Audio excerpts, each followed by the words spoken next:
Greetings again. It is me. I'm CJ Hoffswright, and we are going to be having some discussions today. Welcome to Terrors of the Night. This is the YouTube channel for my own tabletop RPG story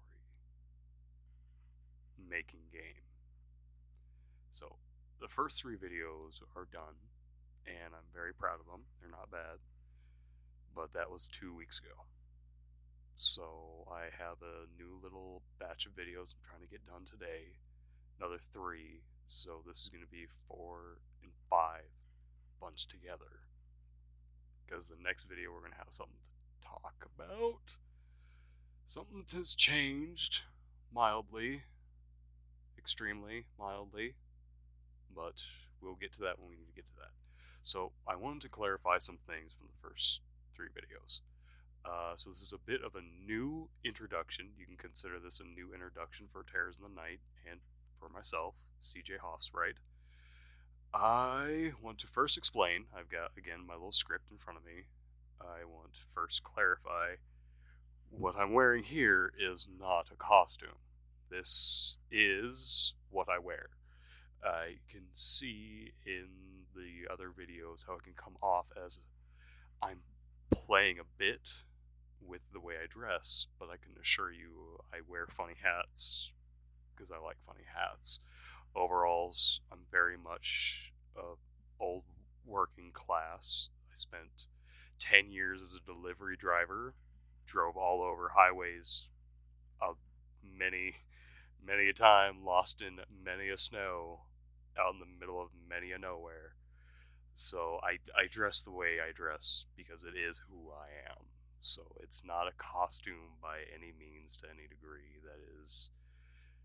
This is who I am. This is how I dress. So hopefully it comes off as a little bit more genuine, as you can hopefully see from where I choose to film at. I'm just a little bit more old school. Just a bit. And I want to move on to, as I said, a better introduction to Terrors in the Night. So, why? Why did I begin this? Because I began this project at this point in time in January.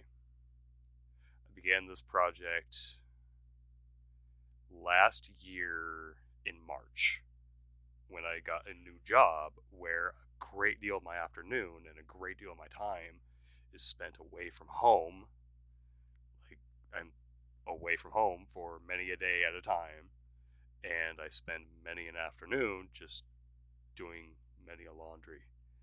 So I've spent hours and hours and hours just in laundry room thinking, watching videos, doing research on projects. I've always wanted to make something. I don't know, I never have known what until now. I believe this is the thing I've been led to make.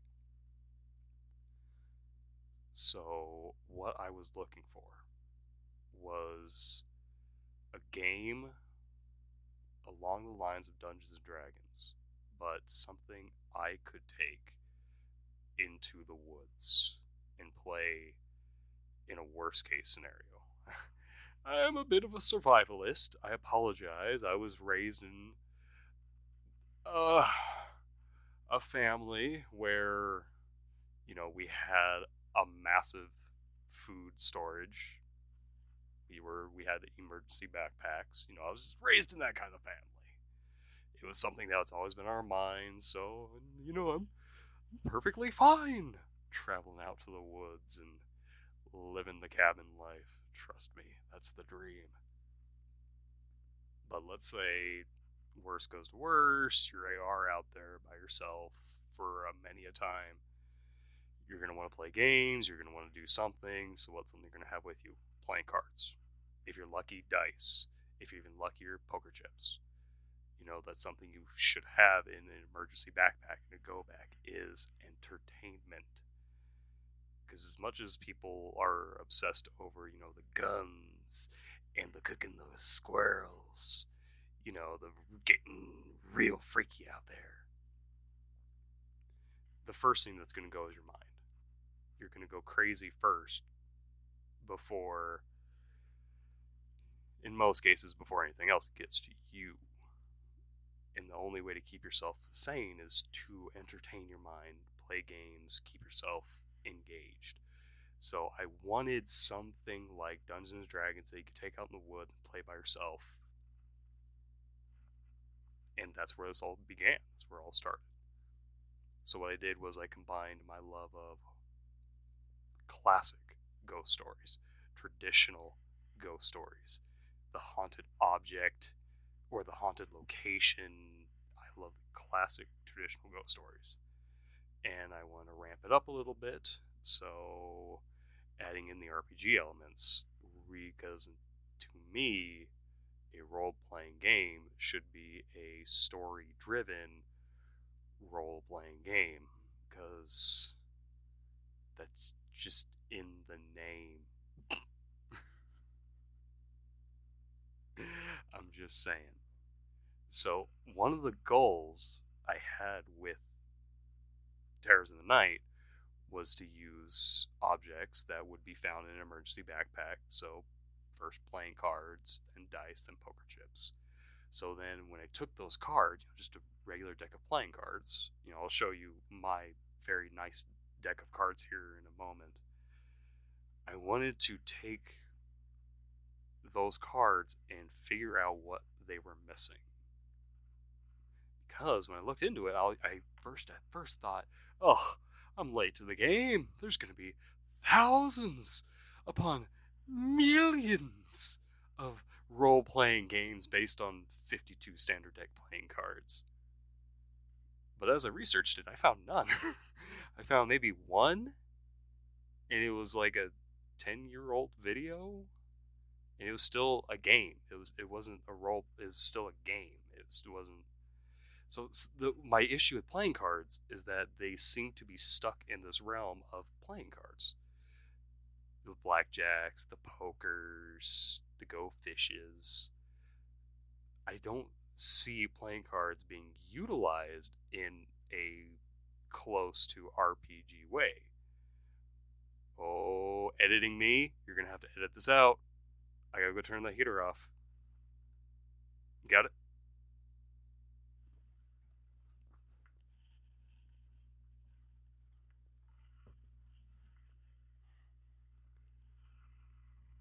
And seamless transition. I apologize, it's incredibly cold outside, so I need to at least have some warmth. But moving on, the cards, they just were not ever being played or used in any sort of way that I felt like could tell a story. I feel like a lot of the stories come from people playing the cards, the Old West. Like, that's the most story I can tell is being utilized from playing cards. So, try to figure out, how do I put those pieces together? What are they missing? What are they being used for? What is it missing? What's the chunk? Sure enough, with a little YouTube search, I came up with Team APS. They are wonderful. They're a great group of gentlemen who reintroduced me back into, as I described in the prior videos, reintroduced me again to Yu-Gi-Oh! And it all clicked again when I got another deck of Yu-Gi-Oh! Cards. So, I believe I touched on this prior, in a prior video, one of the prior three. But this is what they were missing. The feeling of having your own unique set of cards. Because even though this deck is completely unviable, there's no way this could ever stand even a remote chance against what Yu-Gi-Oh! Is now. Because there's these. This is 42 cards. That's it. There is no extra deck. There is no side deck. 42 cards because that's, I was playing Yu-Gi-Oh back in like 2004, 2005, in that range. That's whenever Relinquished, I brought that before. Whenever Relinquished came out, that was like the first new pack of cards I ever got. That was like the new Yu-Gi-Oh pack, Relinquished, and within like the first two, I got it like immediately. I got Relinquished, but I never got the Ritual card. So when I was a kid, I had a stack of Yu-Gi-Oh cards. But when I was an adult, with this little stack here, it feels like I could, take on the world. Because these are my cards. No one else has a Yu-Gi-Oh deck like mine. This is special to me. So I wanted to replicate that feeling with a standard 52 deck of cards. And it struck me. I have a very special deck of cards that I had no intention of ever being special. So I joined the military, just the National Guard, in 2012. And before I went to basic training, I walked down to like one of those like small drugstores. The smaller drugstores, not the big Walmart, but the smaller drugstores. And I went and bought like two or three. It was several decks of cards, notebooks, pens. I just went and bought a whole bunch of stuff I thought I was going to need for basic training. Sure enough, all of basic training, you're not allowed to have cards, so I never used them. All of AIT with the MOS I chose, my advanced training was basically just back to red phase all the way through. So all my AAT, I never used the cards.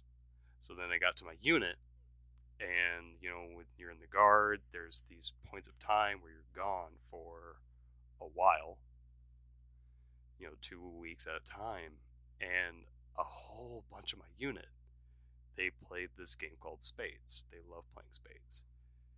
So I just so happened to be the only private 2 specialist in this 6-year time. I believe it was 2 years of training and then 6 years with the unit.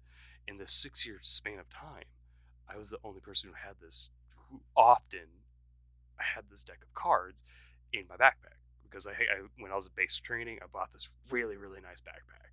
And it had this perfect little elastic spot for the cards. So I left them in there, and I never played with these cards. These would just, I would get to up into the fort where we'd be there for 2 weeks, and usually one of the sergeants or one of the, specialists who I was good buddies with would just come up and say, "Yo, you got the cards?" I'm like, "Fuck yeah, I got the cards. Here, give me a minute. Here you go. Whoosh. Bring them back." Okay. And I wouldn't see those cards for like 2 weeks. But they would always come back to me. I would always get them back.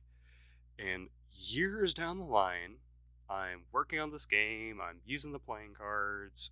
I'm trying to figure it out. And I'm learning the flourishes. And I come across Chris Ramsey. So he is a YouTuber who is a magician and an illusionist. And he does puzzles. He does all that stuff. He does a lot of stuff. So Chris Ramsey holds up this deck of cards. And he says, "This is a very special deck of cards. I got it in this glass bottle." I'm like, "Huh, those look really familiar." So I went to my old army stuff and I dug them out. So this is a pair of Theory 11 Monarchs.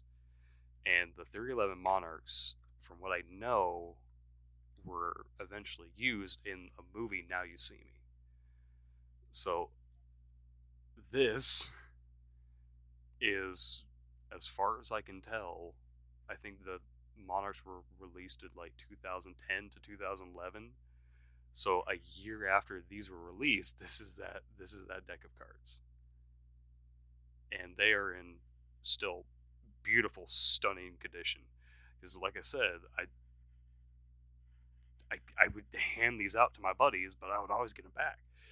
They took care of these cards, even though they weren't theirs. Trust me, I had more of my actual army shit stolen in the army before anyone would steal this deck of cards. Like, if it was army stuff, it's free game. They're gonna steal it from you. Don't trust anyone. They're all gonna steal from you. I might have even like jacked something at some point in time. I don't even know. But if it's like a personal thing, it would never go missing. At least that's how it was with my unit. So I have this deck of monarchs, and I'm like, oh, that's the feeling I want to create. Like, there it is. Here is a 52 deck of cards that I have now feel a special attachment to. And that's what I want to create with this game. I want someone to say, hey, I'm going to play this new RPG. It's going to be kind of fun. I'm going to try just a deck of cards. So they go out and they find this, just maybe they go and buy another pair of Theory 11s. Like, these are provisions. I love these provisions. These are really cool.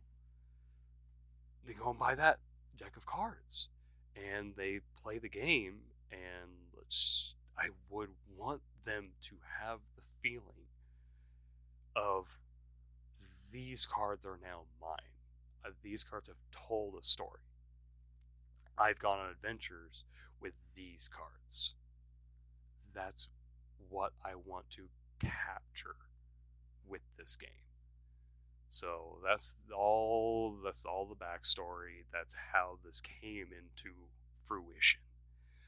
And moving on from there, for just a few more minutes, I would like to relinquish, too easy, some other of my prior ideas. So, like I mentioned, I've been working on things ever since I was a kid, of trying to make something. I did art. I wasn't good at art. I was good enough to excel at art, but I wasn't good enough to do anything with it. So I kept my creativity to notes. Anytime anything came down or crossed my mind, I wrote it down. And now on my phone, I have this huge list of notes, huge list. So this will lead into the next video where we're going to have a serious discussion, a serious talk. But I have all these ideas, these tiny trinkets, like these tiny little ideas, that at the end of my videos, at the very, very end, like there's going to be this section of, like, the video's over. The very end, I'm going to have this little segment of my videos where I'm going to give out at random times. It's not going to be a regular thing. I'm going to just give out my ideas. Where this last little bit of video, if you stick out to that last little end, you're going to get some sort of idea that I've come up with. That is not a ploy for people to watch the end. I'd rather if that's something you'd want, rather you just scroll to the end and see if it's there or not. But I just believe in sharing ideas. I don't believe, if I've got something that I want to work on, then cool, I'm going to work on that. But all of these things that are older, that are prior, maybe they aren't for me. And I don't want them to be for me. I want them to be for you. So, as an example of that, here in this video, I'm not going to do it at the end. I'm going to do it right now. I'm going to give you my last 2 ideas I worked on before Terrors in the Night. So the one immediately prior to this was Ekash. EK-ASH. Ekash. So I've tried for months to develop my own D&D Dungeons & Dragons campaign. So, in this campaign, I had the concept of, there's this new material, and this new material is kind of like clay. This material is used around as plates and pottery for a while, but at some point in time, a spellcaster uses fireball on it, and he realizes that this material retains the heat. So he used fireball again, and it just builds until this material becomes white hot. And so what he does is he takes these plates and he then starts handing them out to training places, as a way to make your fireball stronger or more hot or whatever. So what would you do with these plates? These red hot burning plates that seem to just hold that heat for many, many, many, many times longer than they should. Well, I had this idea of you would put those plates in a rack. That rack would be in the center of a big boat. And, with the pull of a lever, that rack would go down, create steam, and thus propel the boat.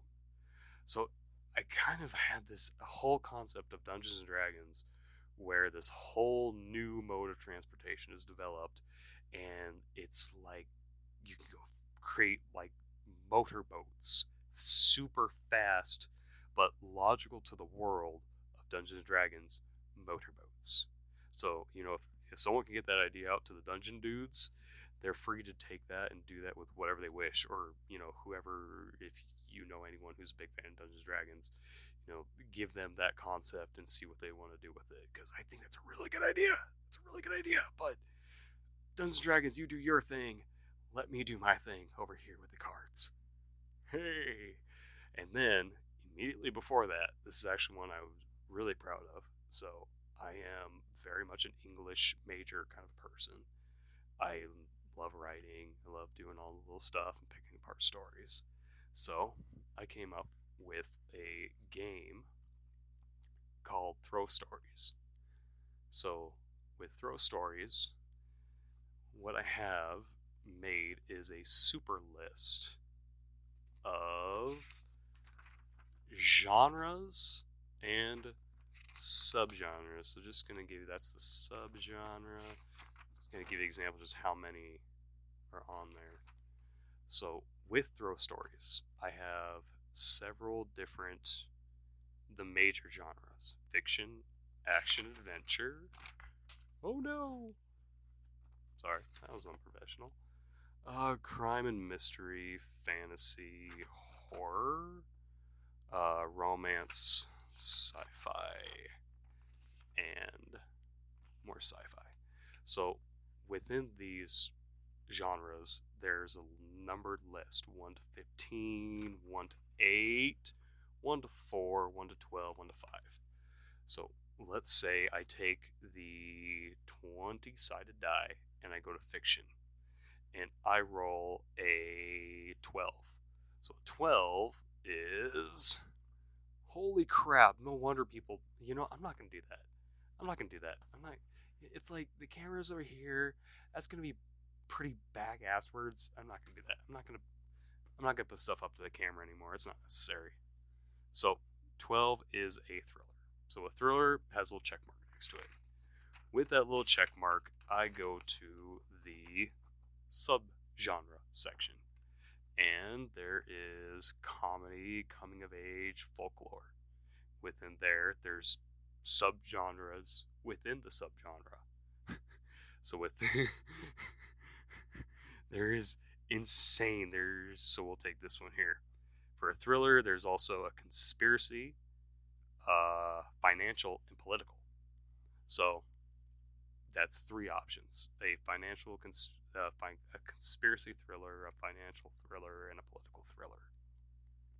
So I roll the D4 for one of those 3 options, and there I would have we'll say I did a political thriller.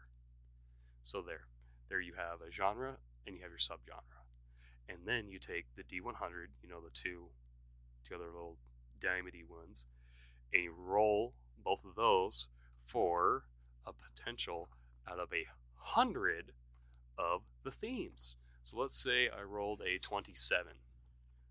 So I have numbers on here. 27 is isolation. So a political thriller with a theme of isolation. That's really not bad.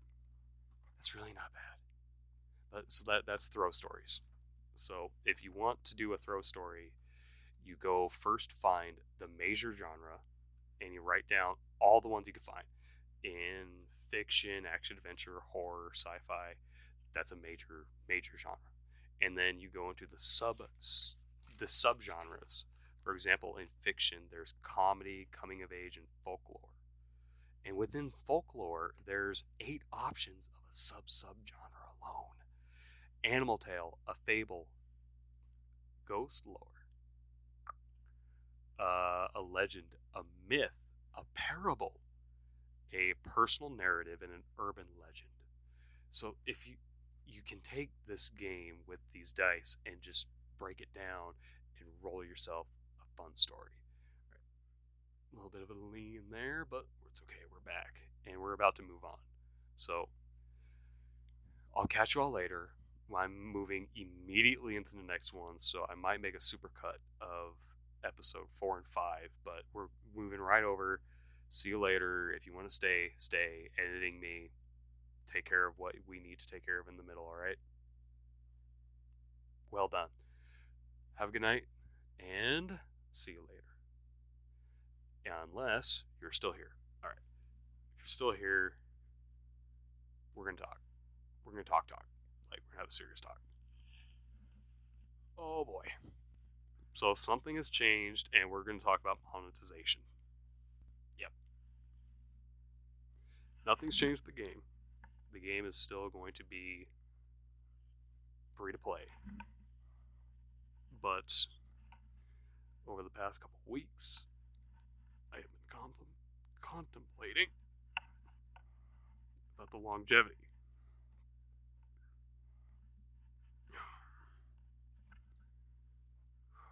Anything else I need? Because we're going hat off, hair back. It's serious time. Ooh.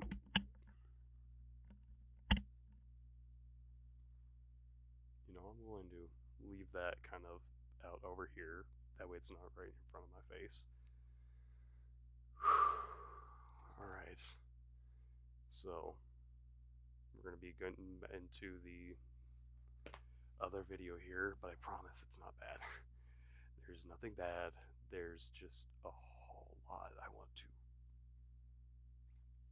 go over of the future. Because I want this project to be more than just a few videos. So that's just a little snippet. I said in the first video that's going to end at some point. Of course it's going to end at some point, but it might just be, hopefully, further down the road than I originally anticipated. Alright, we're going to get ready here to let the others in who needed to go, and we'll be back. Alright, editing me. You ready? Let's see how we did that. What do you think? Was that pretty good? Well done. Well done. Alright, we ready? Give it a couple seconds of silence. Gives you a chance to edit a little bit, and then you get right into it. So, mannequin mode, and then we're going to talk.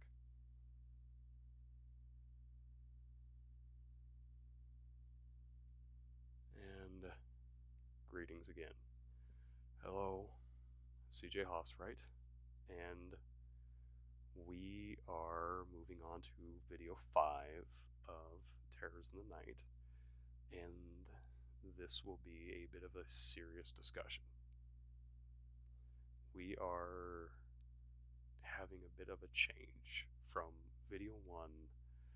I said that there would be an end to these videos, that it would be over and done with. I have changed my mind, and I would like to continually upload and stake my claim to a little section of the internet. So the biggest reason for that is you might notice that my headphones are pink. I don't care how I dress. I wear funny hats. What would that say about me as a person? Yeah, quite a lot. But the big thing is, I am a parent. I'm a father. I have a child. child is very much obsessed with YouTube, which is fine. If she wants to be an actress, that's fine. But I would like to at least be some sort of guidance in that. So here I am. I, CJ Hosswright, it's not my real name.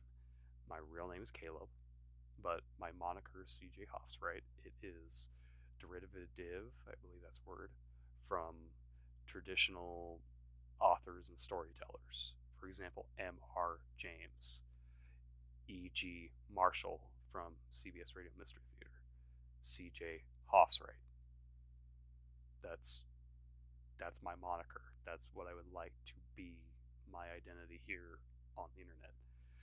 And I want to continue making games, making this game, not just Terrors in the Night forever, but this system of game.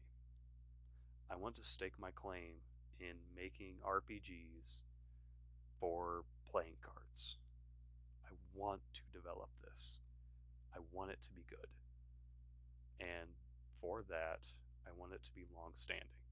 I want my presence to be long-standing, one way or another.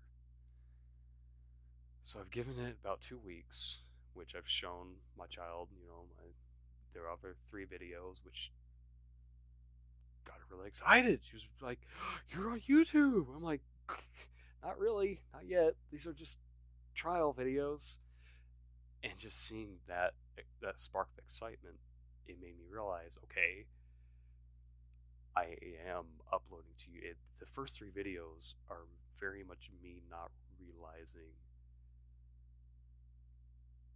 just how demanding this project is going to be.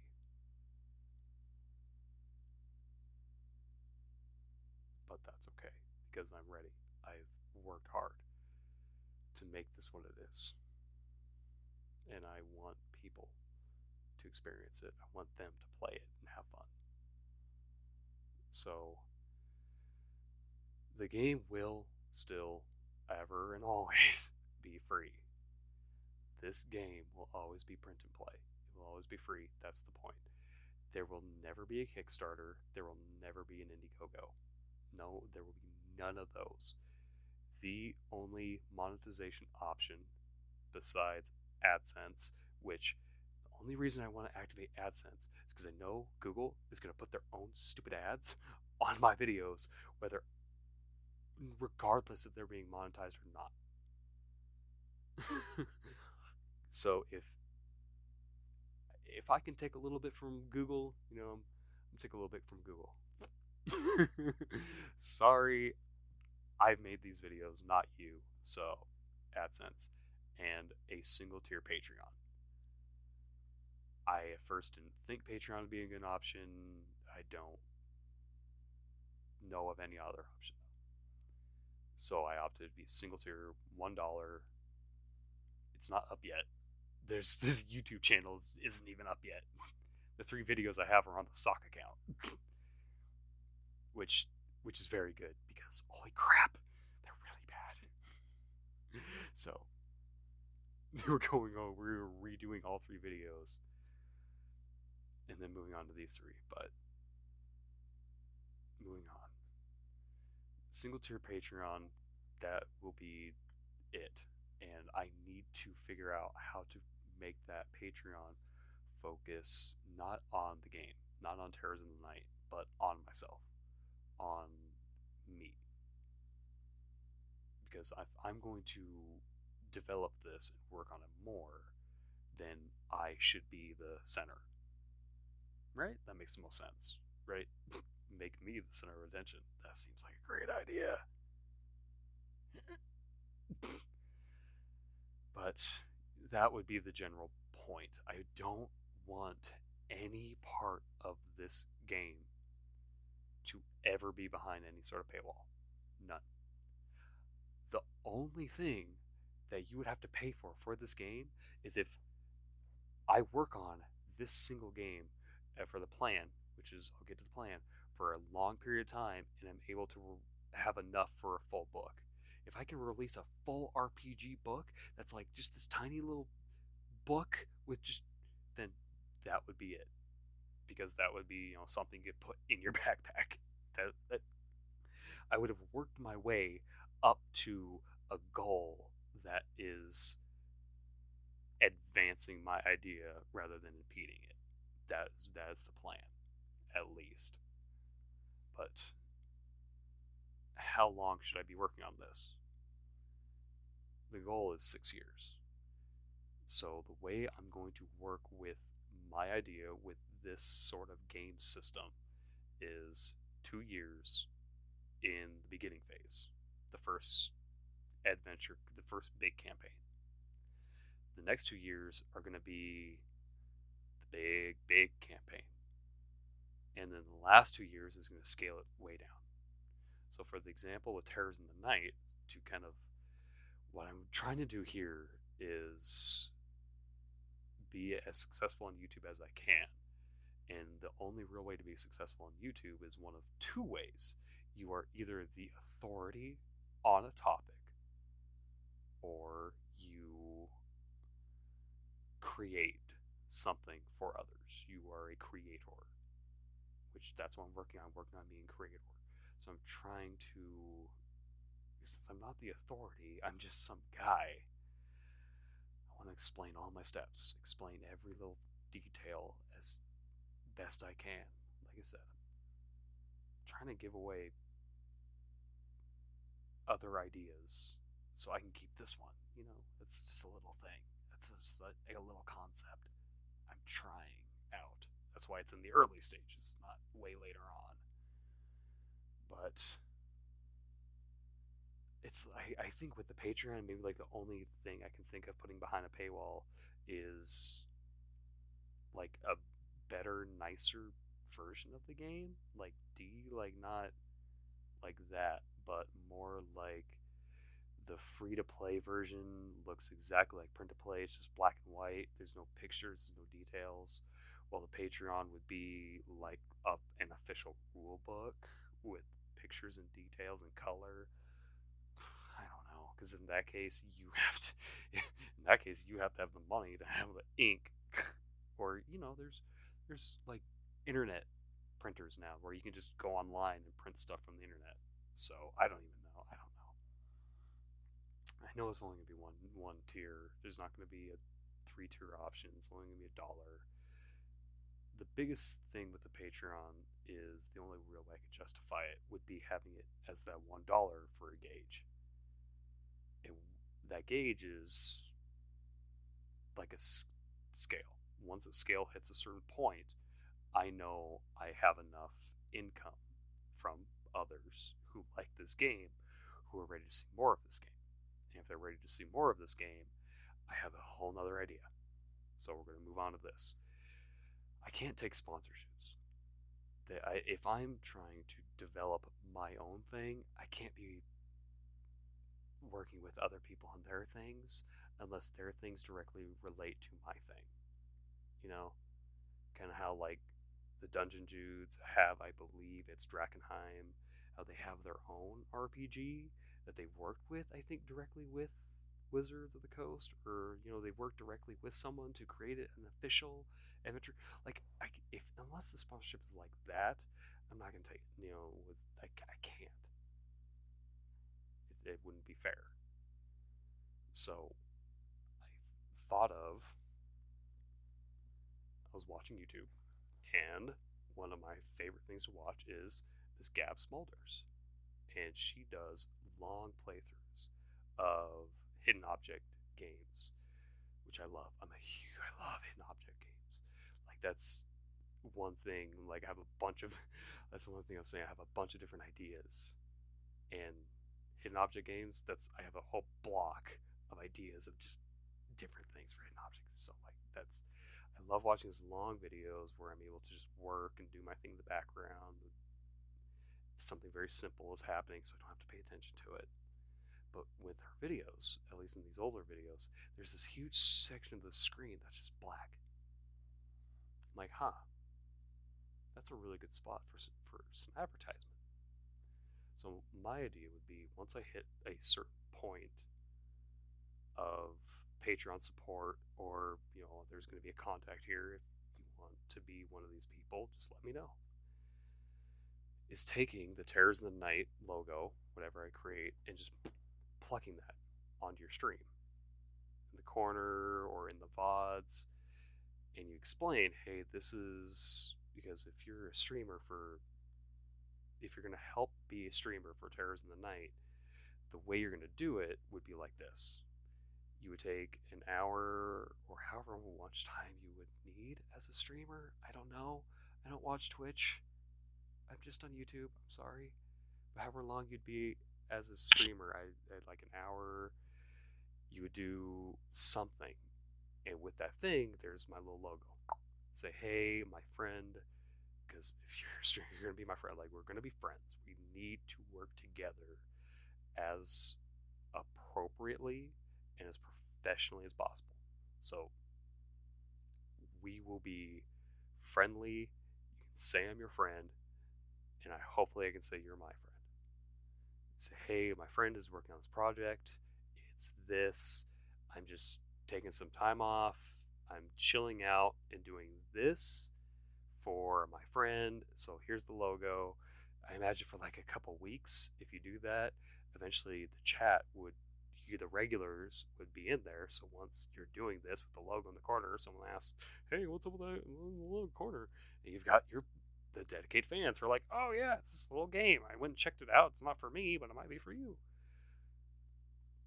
That's the goal. That would be what I would want. So I have a list of things of like examples of what the streamers could do as a way of showing with the little logo. So the things that I like, public domain, or even better, Mystery Science Theater 3000. So Mystery Science Theater is one of my favorite things. I love it. That public domain, watch a movie that's public domain, just sit and hang out. That would be a thing. It has to be public domain. It has to be Mystery Science Theater. It has to be like that cheesy experience you want to share with others that you can legally. Next would be a Gary's Mod map build. So if you're a person who likes to build maps, if you just want to put my little tag up in there for an hour for a VOD or whatever, just let me know. I am a big fan of the gentleman who goes by the name of the Librarian. He does VR walkthroughs of like horror maps and liminal space maps.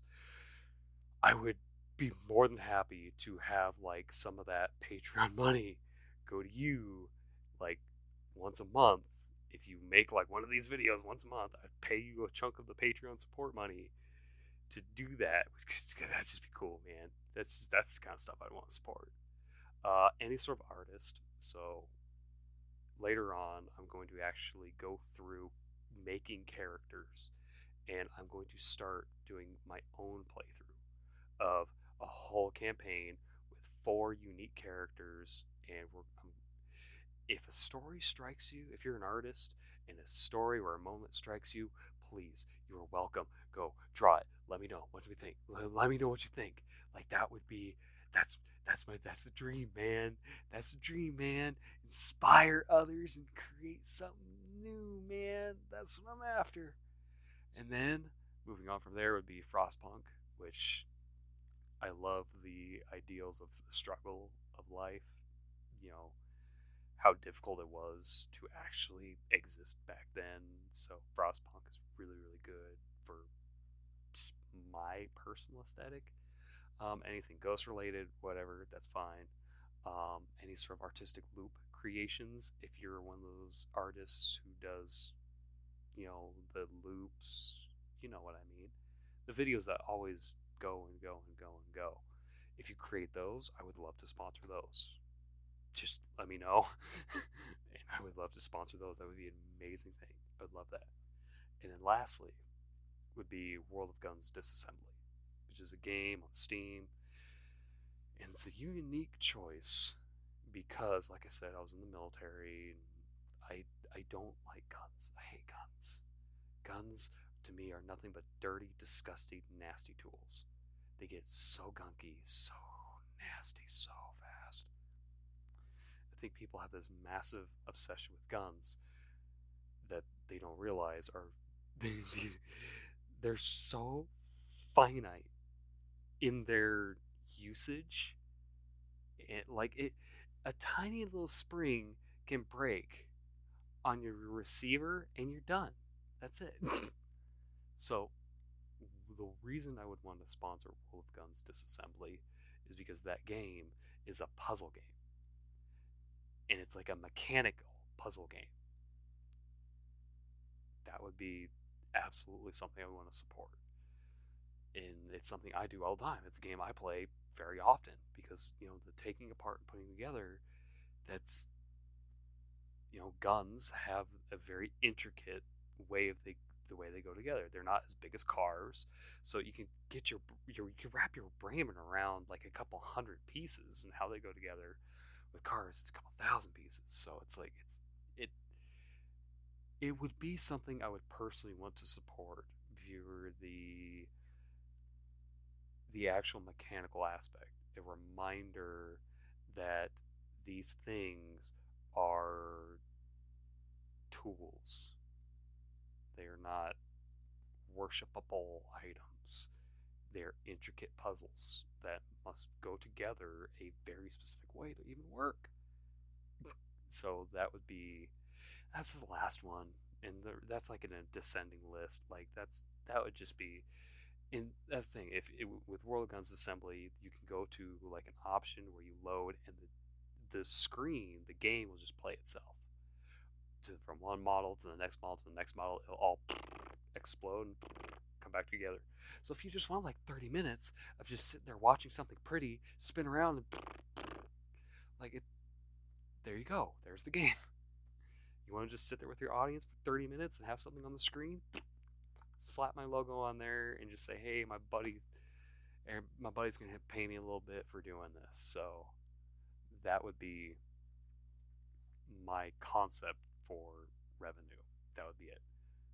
The single tier Patreon, and however I would be supporting streamers. So I don't even know how I get revenue from streamers.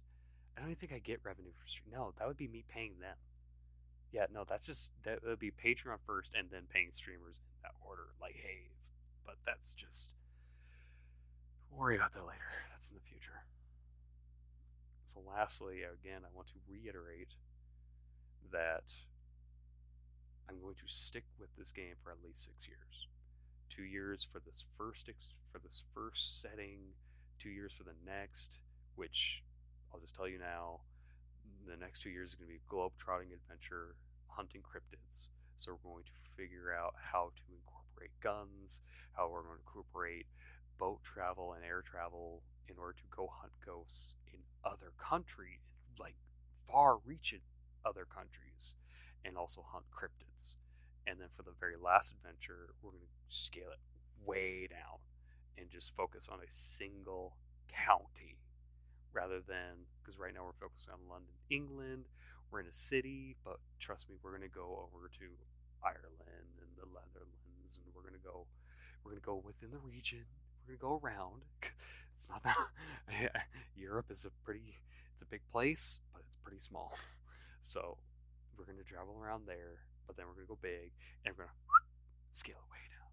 But these are going to take place over the course of different years, so I'm not going to give away the years just yet. That's something we should save a surprise for. But 2 years country region, 2 years global, 2 years super small. That's going to be the plan. The next big thing, the next big idea would be for the application. So with an application, this again would be free, of course. There's no point in paying for this. This would be just a passion project of creating application where the only thing it shows you for Terrors in the Night, or even just in general, whatever I come up with for this game system, is your character. And it would be completely free. It would have to be because everything else has to be free. You scroll through and you find the character you want, the clothes you want, and you represent your character through your phone or your tablet, big screen. This is my character, and there'd be like, little animations. Like, for example, one of my favorite mobile games is Crossing Void. I love Crossing Void. It's a whole lot of fun. The numbers, I love the way the fighting system works like that. Oh, Crossing Void fighting system. That's my bread and butter. I love that. I love the numbers, the game of the tank. It works. It works for me. So with Crossing Void, you have the story in between, and the characters are kind of like a V comic, V visual novel maker, like a visual novel, a visual novel. The animations are really smooth. They're really smooth. That's what I want. Is like the very clearly animated, but it still looks really good in an application, only representing your character and maybe their items, or it would be that would be another big end goal for the game. But immediately, so I'll at least give you the immediately when these next videos are done, and as I'm playing the campaign with the characters, I want to work on two things: a list of scares. So, with the video, the very the very last video, second last video, three, the one where I'm on the floor playing the game, I had trouble coming up with a scare in a hallway. Like the first time around was just like a hand coming down, pulling someone. It wasn't very good. But then the second one was like hundreds of fingers coming out of the wall and the paint chipping down. Like that was really good. So I would want to create a list of scares from a hallway, scares in a room, from the dresser, scares from the desk, scares from the bed. Just this massive master list of potential scares. That way the game master doesn't have to think if they don't want to on the spot. If they want to challenge themselves and be like, okay, I've played this with this group for a while, I've got a good sense, I know what's going on, I can just come up with these scares on the spot. That'd be great. For the beginning, though, just like with this, I would love to have a master list, a massive reference.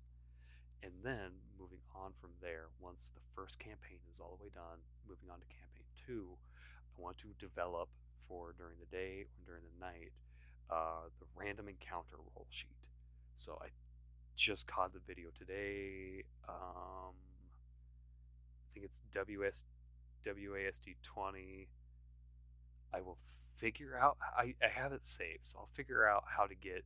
Because in that video as well, there's another example, like I said, with the monetization, making a book. It's like Cloak and Daggers or something. I will get a link down below.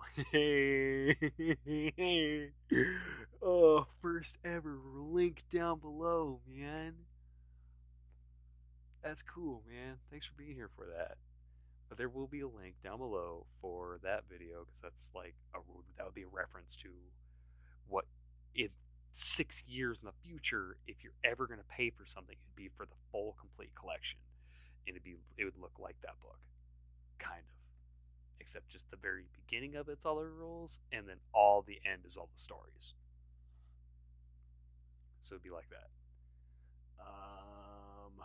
So the random encounter roll sheet, I saw that in that video, and I think that's an amazing idea to have different dice mean different things at different locations. So like the D4, you can roll at the merchant and just say, "Hey." I mean, man, you could have like a mugging happen outside. You can have because this world is like the 1920s. It's not a very savory location, so it can have tons of random encounters with like the law faction or the science faction. Like so, that would be the driving factor for campaign two is incorporating a random roll encounter for every possible event. And with that, I think we're about ready to wrap it up. yeah, looking around, I think I've gotten everything taken care of, and I really wanted to sit down and have a more serious video with you, and we're looking at like a whole another hour. So I think we're doing pretty good, and I apologize for not being, I guess, as truthful in the first video as I could have been. Even though, like, I understand, I can forgive myself that this is developing and moving on. I really did want this all to be free. But if my child wants to someday stake her claim on this insane internet, there's going to be a foundation that I would want her to build off of, and that's going to be this one. So I want to stick around, and in order to stick around, I need to pay my bills. I can't, there's no other option. This is no longer just a fun little thing. I'm gonna get that first campaign out there, dunk it on the internet, and then forget about it. This is gonna be something that I'm going to dedicate as much time as well, at least 6 years. I mean, unless this thing completely blows up and there's suddenly thousands of people who just have to have the next campaign, it's going to be a very long time. It's going to be very steadily developed, very regular, and I'm ready to do the work. I'm ready to be here. I'm ready to stake my claim. So let's wrap it up. I'm gonna get everything set up for the next video, which will be uh, another attempt at getting better audio. So with the headset, I went ahead and put some band-aids wrapped around this and made that as like kind of a pop filter. So if you're curious as to why this looks funny, there's two band-aids wrapped around my mic in order to have it as some sort of pop filter. No, you let me know. I just said just said it twice. So you let me know how this works. Just to further explain every single step, I'm recording from my phone. I'm gonna take that data into the computer. I'm gonna put this video into a program that's gonna separate the audio. I'm gonna put the audio into Audacity. I'm then going to reduce the loudness. I'm gonna get the audio profile. I'm gonna reduce the loudness. Have that separate. Put this into. I'm using Filmora right now for free, so there's always going to be that little stamp because I can't afford any real editing software. But put it into Filmora, the video, mute the video, and put the new edited audio that's lowered in there. So hey, that's how I'm making my videos right now, from the very beginning to the very end.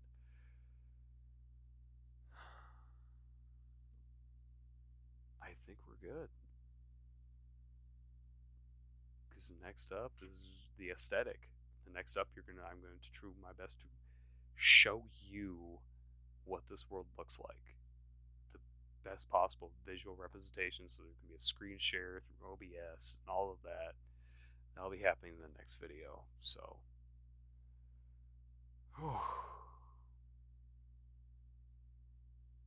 the adventure has begun. And I think I said something in the last video I'm going to keep with myself, kind of make it the sign off. And sign off will be this: let me do the work so you can have the fun. Y'all have a great rest of your night. Bye.